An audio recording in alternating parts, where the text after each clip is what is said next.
kaddara ce.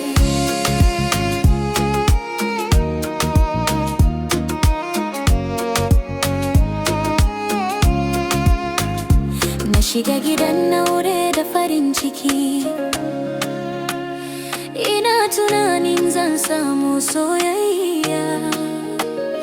Na bar gidan iyaye da hawaye domin bin mijin da nake kauna. Da farko ya nuna min kulawa, sai daga baya komai ya canza. Yana zargi na babu dalili, yana bata min suna a ko'ina. Danginsa suka fara kyamata saboda kalaman karya nasa. Duk inda muka shiga sai raini ya cire min mutunci idon jama'a. Ko gidan uwa baya bari na je, ko taron biki sai ya hana ni. Na zama tamka baiwa a gidansa, kullum cikin kuka da damuwa. Ko gidan uwa baya bari na je, ko taron biki sai ya hana ni.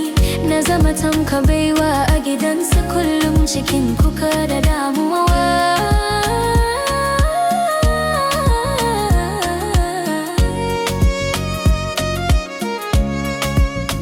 I cried every night alone, thinking love would heal the pain. But every single day became another story full of shame. Kaddara ce rayuwa kenan, wani lokacin farin ciki ya zama jarraba. Na yi hakuri saboda aure, amma zuciyata ta gaji da ciwo.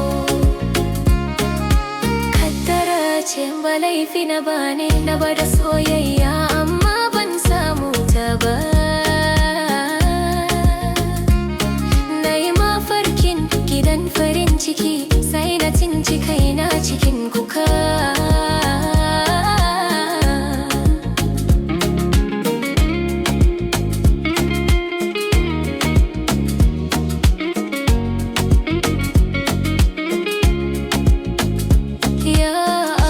رحمة لقلبي فإني تأبت من الحزن. أنت أعلم بحالي وأنت حسبي يا رحمن.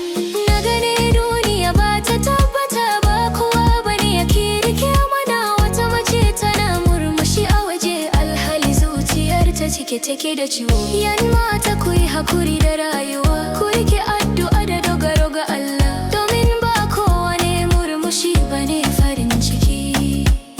Wani lokaci boye bakin ciki.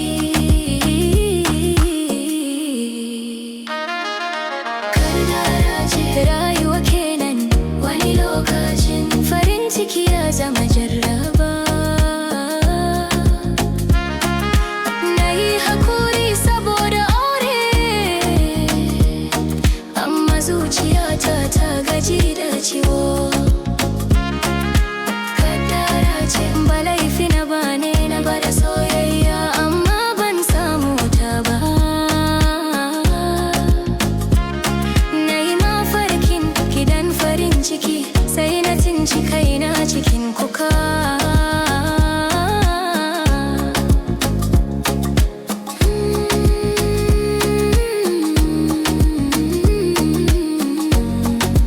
Rayuwa kenan, wani lokaci kauna tana zama ciwo, amma duk da haka ina fatan wata rana farin ciki zai dawo.